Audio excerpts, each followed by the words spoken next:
오늘의 말씀의 제목은 섬세하게 조율된 상태로 주와 함께 달려가리이다, 이 제목입니다. 자, 한번 또 우리 믿음으로 선포하겠습니다. 제가 먼저 읽고 여러분들은 주와 함께 달려가리이다 외치시면 되겠습니다. 섬세하게 조율된 상태로 주와 함께 달려가리이다. 아멘, 아멘. 이제 비장한 각오로 이제 읽혀지네요. 한 번 더 하겠습니다. 섬세하게 조율된 상태로 주와 함께 달려가리이다. 아멘, 아멘. 네, 너무나 보기 좋습니다. 자, 오늘은 이제 네 번째 챕터에 있는 내용인데, 저는 아직 너무나 어립니다. 이렇게 이제 주제가 되어 있습니다. 저는 아직 너무나 어립니다. 제가 이제 두 번째 날에 이제 자전거 하이킹 여행 이야기 해드렸잖아요. 그래서 인생은 계속해서 현실을 더 알아가는 탐험과 같다. 저는 이제 자전거 하이킹을 하면서 그런 이제 생각들을 더 가져보게 됐습니다. 그러면서 누구나 다 앞으로 우리 앞에 예정되어 있는 그 일들을 알고 가는 사람은 한 명도 없습니다. 그렇죠? 네, 우리 앞에 놓여져 있는 걸 알고 가면 얼마나 좋겠습니까? 무슨 일이 일어날지, 또 나에게 어떤 일이 예정되어 있는지 알고 가면 얼마나 좋겠어요. 그런데 누구도 그것을 예측할 수 없고 알지 못하고 다 우리는 그렇게 살아가고 있습니다. 하지만 인생은 그 마주한 그 현실의 경계를 뛰어넘어서 때로는 대항을 하면서 싸우는 전투의 연속이다. 제가 이제 둘째 날 그 이야기를 또 나누었습니다. 마찬가지로 우리가 믿음을 여기에 대입을 해보면 믿음도 마치 모험과 같다는 거예요. 모험. 네, 믿음의 모험이라는 거예요. 믿음의 모험. 네, 주님과 함께하는 믿음의 모험. 네, 믿음의 모험입니다. 그래서 모험이긴 하지만 무모하지는 않습니다. 네, 동의하시죠? 네, 무모한 여행은 모험은 아닙니다. 그 모험 끝에서 누구나 하나님께서 예비하신 그 보화를 찾게 될 것이기 때문에 이 믿음의 모험은 무모한 모험이 결코 아닙니다. 그런데 이 사실 또한 알아야 됩니다. 모험하지 않고 도전하지 않으면 하나님의 예비하신 충만한 은혜를 맛보지도 못하고 누리지도 못한 채, 체험하지도 못한 채 그렇게 인생을 살아가게 되는 거죠. 그래서 믿음을 모험으로 여기지 못하거나 대하지 않는 사람은 이 믿음의 여정을 아예 시작하지도 못할 뿐만 아니라 세상의 안전한 방식만 찾아가지고 골라가지고 그렇게 이제 살아가려고 하다 보니까 믿음의 이 모험을 통하여서 만나게 되어지는 하나님의 그 놀라운 그 은혜들을 많이 놓치고 만다는 거죠. 제 아내는 이제 저를 보면서 항상 믿음의 은사가 충만하다. 저를 보면서 항상 그 이야기를 많이 해요. 믿음의 은사를 받으셨다 이렇게 말하지만 사실은 제가 생각할 때는 저는 순종의 은사가 더 큰 것 같습니다. 저는 그냥 하나님께 그냥 모든 걸 내어 맡기고 그냥 다 맡기고 그냥 순종하는 거예요. 뭐 계산하진 않습니다. 그냥 하나님께 나를 가장 잘 아시고 나의 길을 정확하게 아시는 분이 나보다는 하나님이시기 때문에 그냥 나는 하나님께 모든 걸 다 내어 맡기고 그분한테 그냥 맡기고 그냥 순종하면서 그냥 가는 겁니다. 그렇게 하나님께 맡기고 순종하며 가는데 제 아내는 저를 보면서 믿음의 은사가 많다 이렇게 이제 바라보는 것 같습니다. 우리 교회에 이제 담임 목회 청빙 면접을 하면서 어떤 분이 이제 그런 질문을 던졌습니다. 혹시 우리 교회에서 사례비를 못 받게 될 경우에는 목사님 어떻게 하시겠습니까? 이렇게 이제 굉장히 난감한 질문을 하시더라고요. 청빙위원 가운데서. 그래서 제가 이제 거기에서 정확하게 어떤 대답을 했는지 기억은 잘 안 나는데 제 마음속에는 그런 마음이 있었습니다. 만약에 그런 경우를 허락하시더라도 하나님이 허락하셨다면 하나님께서 책임져 주지 않겠나. 그런 마음으로 제가 이제 아마 그 비슷한 대답을 한 것 같습니다. 맞습니다. 하나님께서 그 상황을 허락하셨다고 한다면 그 책임도 하나님이 져주시는 거예요. 예, 우리가 미리 그 걱정할 필요는 없을 것 같습니다. 그렇죠?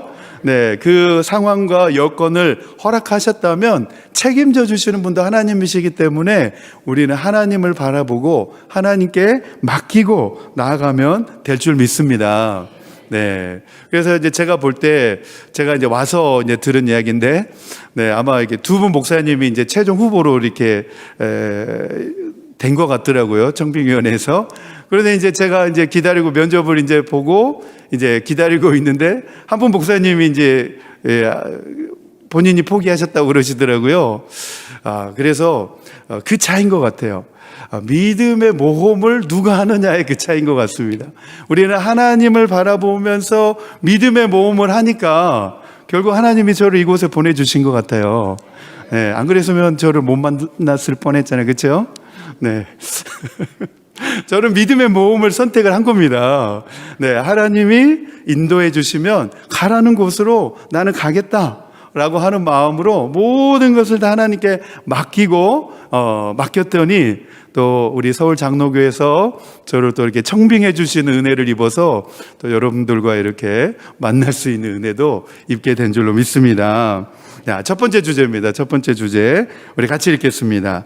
시작. 하나님과의 관계를 떠나서는 인간다운 존재가 될 수 없으며 하나님은 우리에게도 변명할 수 없는 부르심의 자리에서 소명을 감당하도록 하십니다. 아멘, 아멘. 네, 변명하지 마시기 바랍니다. 네, 우리는 하나님 앞에 변명할 필요가 없는 겁니다. 네, 변명할 수 없는 그 부르심의 자리가 있다는 거예요. 그래서 그거를 누가 변명하지 않고 그 자리로 나아가느냐? 그 사람이 하나님 앞에 붙들림바 받아서 쓰임받게 되는 줄로 믿습니다. 아멘. 제가 이제 22살 정도 됐을 때 이제 제 모교회에서 이 교육전도사로 이제 제가 임명을 받아가지고 사역을 하고 있었을 때였습니다. 그러니까 20살 때 임명을 받아서 22살에 이제 교육전도사 이렇게 하고 있는데 이제 예언의 은사를 받은 분들을 모시고 주일 저녁에 집회를 한 적이 있습니다. 이제 이 상황이 어떤 상황이었냐면 남원이라고 하는 그 지역의 어떤 교회, 이제 큰 교회도 아니고 한 청년들 한 10명과 목사님이 이제 금요일 저녁인가 같이 이제 저녁마다 모여가지고 기도 모임을 하고 있었는데 성령의 은사를 받은 겁니다. 뭐 예언의 은사, 방언의 은사, 뭐 치유의 은사. 청년들 한 10 몇 명이서 이제 목사님하고 모여서 막 기도하는 중에 성령의 은사가 그 기도하는 그 사람들에게 막 임하게 된 거예요. 그래가지고 막 그 청년들 중에 막 병 고치는 은사도 있고 예언의 은사도 있고 방언의 은사도 받고, 그런데 그 모임 가운데 목사님만 그 은사를 못 받은 거예요. 이게 또 무슨 경우입니까? 그렇죠? 청년들하고 목사님하고 같이 막 기도했는데 청년들에게는 막 그 성령의 은사가 다 부어졌는데 목사님만 못 받은 거예요. 목사님만. 그런데 이 청년들이 너무나 훈련이 잘 되어 있어가지고 목사님이 안 계시면 절대 그 은사를 사용하지 않는 거예요. 막 성도들이 이제 와서 막 기도해달라 얼마나 많이 요청을 하겠습니까? 근데 꼭 목사님이 계시는 곳에서 그 은사를 사용을 하고 목사님이 안 계시면 절대로 안 하는 거예요. 네, 그래서 그 목사님의 지도하에 이 청년들이 이제 은사를 막 하는 거예요. 예언의 은사도 하고 병 고침의 은사도 하고. 그리고 이제 그 이야기를 저희 교회 담임 목사님이 이제 듣고서 이제 주일 저녁에 그분들을 이제 우리 교회로 이제 초청을 한 겁니다. 그래가지고 청년 한 6명 정도 이제 예언의 은사를 받은 청년들이 이제 와가지고 가정마다 이제 강대상 앞에서 이제 그분들이 앉고 가정마다 나와가지고 예언의 이제 기도를 받는데, 예언 기도를 받는 가정이나 그 자리에서 예언 기도를 듣는 성도들이나 펑펑펑 우는 울음바다가 됐습니다. 울음바다가 됐습니다. 왜 울음바다가 됐냐면 이제 시골 교회니까 한 200명 정도 되는 시골 교회인데 누가 누군지 다 잘 알잖아요. 그 집 숟가락이 몇 개인지까지 시골에서는 다 잘 알잖아요. 그 가정 상황 형편을. 그리고 누가 누군지 또 저분은 어떤지 이런 거를 다 너무 잘 아는데 그 예언 기도를 받는 가운데서 그 가정에 해당되는 그 기도가 너무나 정확하게 막 나오는 그 예언 기도가 너무나 막 그 가정에 맞는 상황의 예언 기도 내용이 계속 막 나오는 거예요. 그래가지고 이제 그때는 그 카세트 테이프가 있었을 텐데 그걸 이제 녹음을 해가지고 다 이제 나눠줬었는데 그 가정마다 다 그 예언 기도를 막 해주는데 너무 막 정확한 예언 기도가 이제 나오는 거예요. 근데 그 예언 기도가 하나님이 그 가정에게 말씀하시는 음성으로 그렇게 이제 들려지는 거예요. 뭐라고 막 이제 예언 기도가 나오냐면 제가 이제 정확히 뭐 기억은 못 하는데 이런 이제 기도로 이제 막 이제 선포가 된 거예요. 사랑하는 딸아, 내가 너의 마음과 행위를 보았노라. 너는 아무도 알지 못하게 한다고 일을 하였지만 그때마다 나는 계속 보았노라. 계속 멈추지 말고 선을 행하여라. 하늘의 상급이 너에게 크다. 막 이런 내용으로 계속해서 그 예언의 기도가 막 선포가 되는 거예요. 그러니까 이제 우리는 그분들의 상황과 형편과 또 그분들이 신앙생활을 어떻게 하는지를 잘 알고 있기 때문에 그 예언 기도가 그 가정마다 선포되어질 때 너무나 깜짝 놀랄 수밖에 없었습니다. 어쩜 이렇게 너무나 정확한 예언 기도가 마치 하나님의 음성처럼 선포되어져서 저희는 막 그 예언 기도 앞에 깜짝 놀라고 막 눈물바다가 되었던 기억이 납니다. 그리고 이제 제가 이제 교육전도사로 이제 제 순서를 제일 마지막에 이제 성도님들 다 이제 예언 기도 받고 제일 마지막에 이제 제 순서로 이제 제가 이제 기도를 받으러 이제 나간 겁니다. 그런데 이제 기도하시는 분들은 제가 교육전도사인지 모르고 이제 기도를 해주시는 거죠. 그래서 저도 이제 궁금했습니다. 저에게는 하나님이 어떤 말씀을 저에게 주실까? 이제 막 두근거리는 마음으로 이제 예언 기도를 받으러 갔는데 저에게는 그 기도 내용을 주셨습니다. 아이도 이제 저희 집에, 저희 한국에 있는 집에는 그 녹음된 테이프를 보관하고 있는데 저에게는 그런 기도를 주셨습니다. 사랑하는 종아, 너가 나를 찾을 때마다 나는 너와 항상 함께 있다는 사실을 잊지 말아라. 내가 너와 함께 있을 것이다. 너는 넓은 길로 가지 말고 좁은 길로 걸어가라. 그 길이 너에게 생명의 길이다. 반드시 좁은 길로 향하여 너의 걸음을 걸어가라. 네, 이 예언 기도를 저한테 해주시는 거예요. 그러면서 이제 저는 아멘, 아멘 이렇게 이제 받았는데 왠지 이 기도를 받은 내용이 넓은 길이 아니고 좁은 길로 가라고 하시네 하나님이. 야, 나한테 이 고생길이 열린 게 아닌가? 이제 그런 생각이 막 이제 들었던 기억이 납니다. 그런데 이 그 기도의 내용이 맞았습니다. 네, 하나님의 부르심의 소명의 길은 넓은 길이 아니라 좁은 길이었습니다. 네. 그런데 그 기도의 내용이 항상 저의 기억 속에 남아 있었기 때문에 어떤 상황이 될 때마다 저는 항상 하나님이 말씀하신 넓은 길로 가지 말고 좁은 길로 가라. 네, 좁은 길로 가라. 이 음성을 들었기 때문에 늘 그 길을 제가 좋아 보이진 않지만 그 길을 선택을 하면서 나아가려고 애썼던 것 같습니다. 그것이 이제 저의 마음속에 순종하는 모습으로 보여졌던 것이고 제 아내가 저를 볼 때는 믿음의 은사를 받은 것 같다.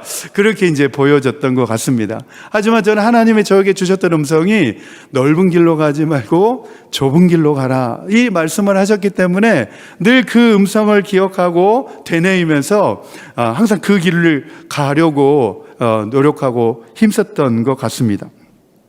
하나님은 예레미야에게도 말씀하십니다. 도무지 할 수 없는 일을 하라 라고 지금 예레미야에게 요구하고 있는 것을 볼 수 있습니다. 그런데 예레미야가 뭐라고 대답하냐면 못한다 라고 거절하고 맙니다. 자, 예레미야 1장 우리 다시 한번 읽겠습니다. 4절에서 6절 다시 한번 읽겠습니다. 시작. 주님께서 나에게 말씀하셨다.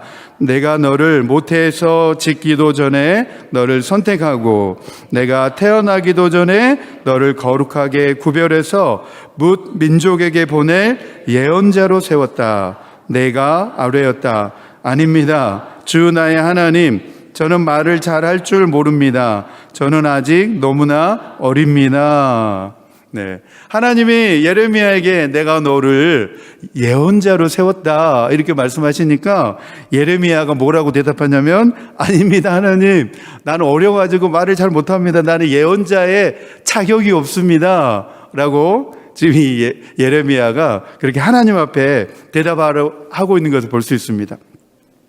하나님께서 이 예레미야에게 요청한 일, 이 예언자가 되라라고 하는 내용은 뭐냐면 두 가지 확신이 있어야 됩니다. 예언자가 되려면 두 가지 확신이 있어야 되는데, 첫 번째로는 하나님이 인격적으로 살아계셔서 실제하고 계신다라고 하는 이 확신이 있어야 되고, 두 번째로는 지금 현재 이 역사적으로 일어나고 있는 일이 이 세상에서 정말로 중요한 일이다, 이 역사 가운데 지금 일어나고 있는 일이 정말 중요한 일이다라고 하는 그 확신을 가지고 있어야 된다는 거죠. 예언자가 된다고 하는 것은. 그래서 예언자가 된다고 하는 것은 하나님께 온통 사로잡히는 사람이 되어야 하고, 현실의 문제에 깊이 관여하는 사람이 되어야 된다는 거예요. 그러니까 예레미야는 예언자가 된다고 하는 그 의미를 알고 있었던 것 같습니다. 그래서 예언자가 된다고 하는 것에 대하여서 나는 부적합한 사람이다, 무자격이다 라고 아마 하나님 앞에 그렇게 대답하고 있는 것 같습니다. 그래서 예언자의 일은 사람들에게 바르게 살라, 그리고 인간답게 옳게 살라, 그렇게 촉구해야 되고, 뿐만 아니라 예언자 역시도 자신도 그러한 삶을 살아가야 하기 때문에 하나님께서 예레미야에게 예언자가 되라라고 말씀하셨을 때, 예레미야는 나는 도저히 그렇게 살 수 없습니다, 이렇게 이제 변명을 늘어놓게 되었다는 거죠. 예레미야는 거두절미하고 하나님 나 그거 못하겠습니다, 이렇게 거절하였습니다. 6절에 나오죠. 아닙니다, 내가 아뢰었다. 아닙니다, 주 나의 하나님, 저는 말을 잘할 줄 모릅니다. 저는 아직 너무나 어립니다.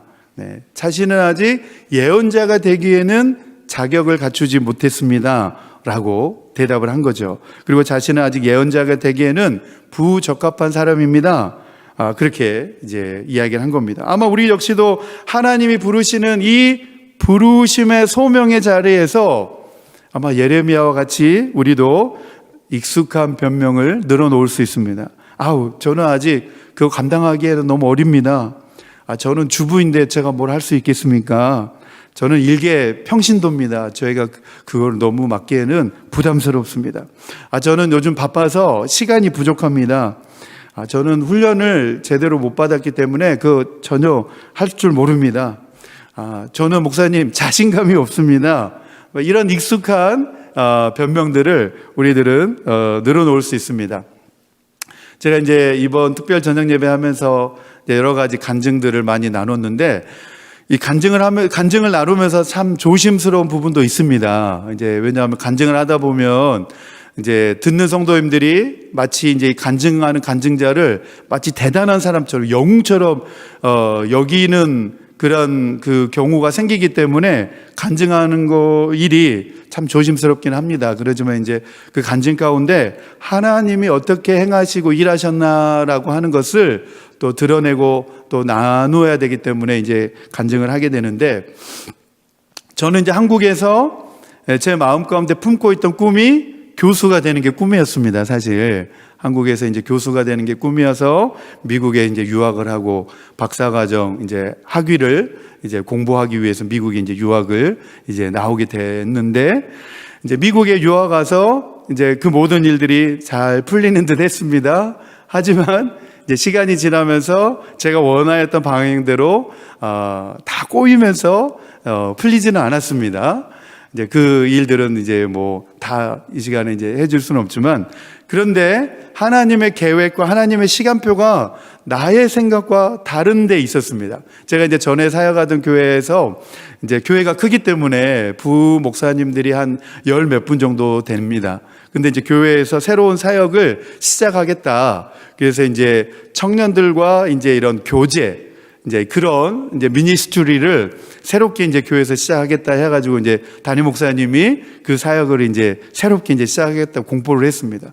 그러니까 이제 부목사님들은 그렇지 않아도 교회 일이 많은데 그것까지 이제 맡으면 일이 더 많을 것 같으니까 목사님들이 다 이제 머리 굴려가지고 어떻게 하면 그 일을 안 맡을까 이제 다 자기네들끼리 생각을 해가지고 다 이제 이렇게 피해간 거예요. 그래서 다른 목사님 한번 해볼래? 그러면 이제 변명을 대면서 다 이제 막 이렇게 한 거예요. 그래서 이제 목사님이 이제 회의 때 이제 다 모여 있는데 저를 주목하면서 보시면서 한 목사님이 이 일에 적격자인 것 같다. 이 일을 한번 맡아서 해주면 좋겠다. 이제 회의 때 이제 저를 지목해서 목사님이 말씀하신 거예요. 제가 또 누굽니까? 저는 또 순종은 잘하잖아요. 그래서 예, 알겠습니다. 뭐 제가 잘할 수 있을지는 모르겠지만 맡겨주시는 대로 감당을 해보겠습니다. 그러고서 이제 제가 이제 그 일을 이제 감당을 하면서 처음 이제 하는 사역이다 보니까 모든 걸 이제 만들어 가야 되는 그런 사역이었습니다. 그러니까 얼마나 일이 많겠습니까? 그렇죠? 처음부터 다 이걸 만들어 가야 되니까 일이 얼마나 많았겠습니까? 그러면서 이제 조율하고 막 하면서 첫 번째에 그 행사들을 아주 성공적으로 잘 끝마쳤습니다. 그리고 이제 그때 누가 오셨냐면 미주 장로회 신학대학교 총장님이신 이상명 총장님이 이제 그 행사에 초대를 받아서 오시게 된 겁니다. 그러니까 이제 미주 장로회 신학교 우리 총회 신학교잖아요. 그렇죠? 저와 이제 이상명 총장님이 그 일을 계기로 만나게 된 겁니다. 저는 이제 주최 측의 입장에서 그분을 만나게 된 거고, 이상명 총장님은 이제 초청을 받아서 이 행사에 참여하게 되면서 저와 이제 대면을 하게 된 겁니다. 그러면서 이제 인사를 하고 행사를 이제 잘 끝마치고 이제 그렇게 이제 지나갔습니다. 그리고 나서 이제 팬데믹이 시작이 됐죠. 팬데믹이 시작이 되면서 하나님이 쓰시는 사람은 이 위험이 또 위기가 또 기회가 되는 줄로 믿습니다. 네. 미주 장로회 이제 신학대학교에서 이제 팬데믹이 시작이 되면서 학교가 이제 대부분 다 이제 클로스 되면서 이제 온라인으로 다 전환이 되잖아요. 온라인으로 전환이 되면서 학교가 더 확장을 하게 된 겁니다. 예, 미주 장로회 신학대학교가 온라인으로 이제 오픈하게 되면서 더 크게 이제 확장을 하게 되면서 교수 인력이 필요하게 된 겁니다. 교수 인력이 이제 급하게 이제 필요하게 돼서 총장님이 저에게 이메일을 보낸 겁니다. 한상희 목사님, 미주 장로회 신학대학교를 섬길 수 있는 기회가 있는데 필요한 서류들이 목록이 있으니까 학교에 지원을 해보라고 저한테 이제 그런 이제 요청을 하신 겁니다. 그러니까 저는 이제 보니까 목록을 보니까 제가 다 가지고 있는 서류들인 거예요.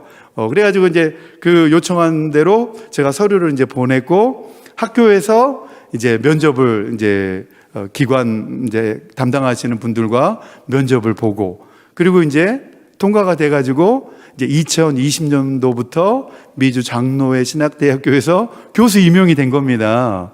할렐루야.